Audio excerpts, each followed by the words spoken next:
Welcome to this week of War Thunder Weekly News. It's the third week of my news show.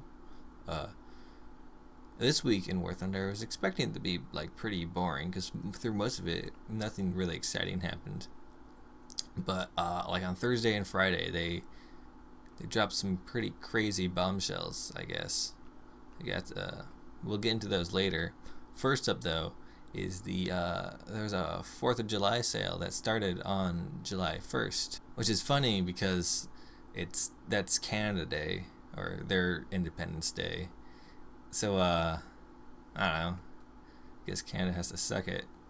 Although it's not entirely ignoring Canada, because if you buy the tank pack, you get the Canadian M5A1, so that's kind of a Canadian tank. It's no Ram, or I forgot the other one they had. They have some okay tanks. I hope they get added to the British tree soon. Also, what's pretty interesting about this, if you buy the airplane pack, is you can get the P-38K, which is a collectible plane. So if you're into collecting planes, drop $60 and you'll get it. Oh yeah, they also dropped the Grant 1 in the tank pack. And that's also collectible or something. It should be in the British tree because it was operated by British forces, but whatever. Much less exciting, they have a new event thingy, the Road for the Brave. It's a event where one team is in airplanes, one team is in tanks, and it's all low tier things. I think 1.7 was the highest airplane. And the airplanes are trying to land on the road. It's in Mozdok. And the tanks just have to shoot down the airplanes before they land. It's kind of fun. It's not really balanced. The tanks have a bit of an advantage because they can't be killed easily. But it's all for fun, and it's a pretty fun game mode. I would suggest playing it if you have I don't know, 10 minutes to spare. Although half of that's gonna be in the queue. They kind of improve the squad system just a bit. It's nothing amazing. They didn't allow you to add 8 people and have your entire team be your squad or whatever. That would be weird. They just kind of simplified some things. They made it so if someone goes offline, they're not auto kicked out of the squad. Nothing exciting, just some stuff. If you are into squads and whatnot, I go read it up.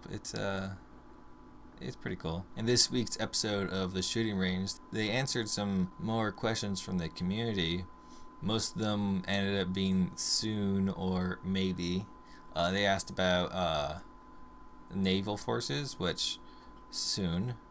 They asked about external fuel tanks, which is a maybe. They asked about smoke canisters, which they said maybe soon. Apparently that's under development. They're experimenting with things. And at last they asked about the 22,000 pound Grand Slam for the Lancaster, which they said no. They said it was for strategic targets, not tanks, but bombing strategic targets is what you do in Air Forces AB, so. But along with that, it's a 22,000 pound bomb. Imagine how many tanks you could kill with that. A lot is the answer. So I could see why they would deny this, but I don't know. I hope they add those crazy British bombs sooner or later. There was also a minor update that fixed a whole lot of things with vehicles, mainly tanks. But it also increased the strength of airfields, making it so the Tu-4 can't just ground pound them to death entirely. Also altered the spawning altitude of bombers, making it 4,500 meters for strategic bombers and 3,500 meters for all other bombers, which is great if you like flying the R2Y2 because its best altitude is at 3,500. So you spawn and then you don't even need to climb anymore. You can just go straight and you get a whole lot of speed. Although you will probably have to climb to kill the Tu-4s before they kill your base, because 4 of them will still take out your base. 2 of them will take out most of it. 3 will probably do it. They also altered some ways enduring conflict works with what vehicles you can take in and whatnot. If I'm reading this correctly, you can now take in vehicles that are at a lower BR than required, and those vehicles won't have a timer on them because they're lower than the required one, but you still need to have at least one vehicle of the required BR.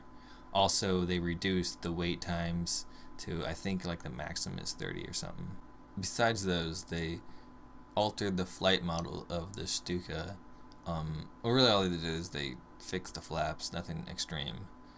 And they also did a whole lot of things with various tanks, very different things.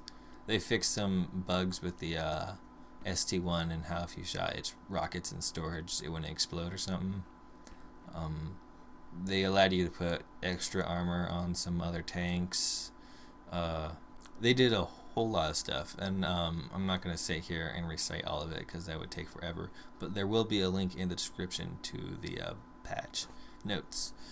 Probably the most interesting thing that happened this week, they proposed some new BR changes to a lot of vehicles, mostly in sim, like a few in arcade, and a bit in RB, and a few tanks. What gets people's attention to this mostly is that the vehicles in RB that are being changed are jets. The Horton 229 is being proposed to be pulled down to 6.7, which it was at 6.7 in the past, and they brought it up to 8, and now it's been sitting at 7. I don't have the thing, but I've read that it's doing fine at 7, so it doesn't need to be brought down, especially to the tier of 6.7 where the early Yak jets sit. They're also proposing that the F80C is pulled down to 7.0 instead of its current place 8.0.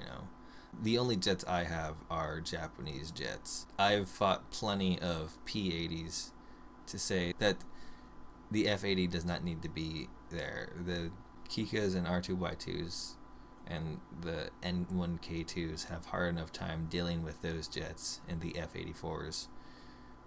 We don't need a better P80, so that's my personal feelings on that. What's most interesting though is of all the jets being pulled down, they did not touch the Meteor Mark III or the Vampire. Those two are going to stay at 8.0 and fight 9.0 jets.